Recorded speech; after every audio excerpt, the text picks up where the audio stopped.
एक भिखारी था जो देख नहीं सकता था, भीख मांगकर अपना जीवन गुजारता था। एक दिन ये भिखारी हर रोज की तरह एक बड़ी सी बिल्डिंग के आगे बैठकर भीख मांग रहा था। उसी समय वहां से एक आदमी गुजरा और इस अंधे भिखारी को भीख मांगता हुआ देखता है। वह आदमी उस बिल्डिंग के एक ऑफिस में काम करता था। जब उसने देखा कि भिखारी भीख मांग रहा है तो उसकी कोई मदद करने के लिए उसके पास पहुंचता नहीं है। वहां जाकर वह देखता है कि उस भिखारी के पास एक डिब्बा है और उस डिब्बे में थोड़े सिक्के भी हैं। कुछ लोग आते हैं, इस भिखारी को पैसे देते हैं और कुछ लोग उसे बस देखकर ही चले जाते हैं। उस आदमी ने देखा कि उस भिखारी के पीछे एक बोर्ड लगा हुआ था जिस पर लिखा था कि मैं एक अंधा हूँ, मेरी मदद कीजिए।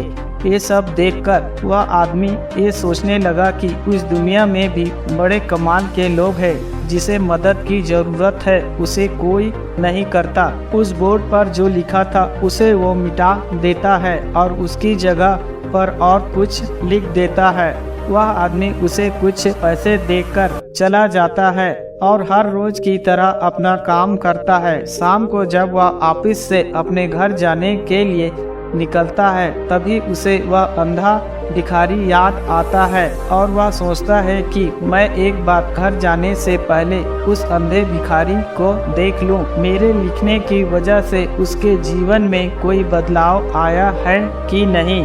वह अब उस अंधे भिखारी के पास जाता है। उसके पहुंचने से पहले ही वह अंधा भिखारी खड़ा हो जाता है।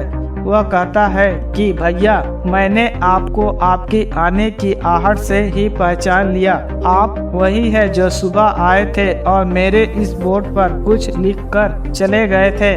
मैं आपसे सिर्फ इतना जानना चाहता हूँ कि आपने ऐसा क्या लिखा था मेरे बोर्ड पर कि जो भी यहाँ से गुजरता है वो मुझे कुछ न कुछ देकर जाता है। आदमी ने कहा, तुम्हारे बोर्ड पर जो लिखा था उसे मिटा दिया।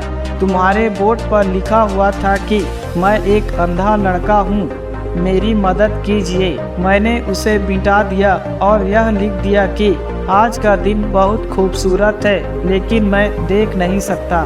दोस्तों, हम बड़ी आसानी से समझ सकते हैं कि पहले जो लिखा था और बाद में जो लिखा था उसमें काफी अंतर था। वो एक नई सोच थी और ये लाइन पढ़ने वालों में पॉजिटिव फैला रही थी। इसलिए लोग इस अंधे भिखारी को कुछ न कुछ जरूर देते जा रहे थे। अगर हम हमारे सोचने का तरीका बदल देते हैं तो हमारी जिंदगी भी बदल जाती है। जय हिंद, जय भारत।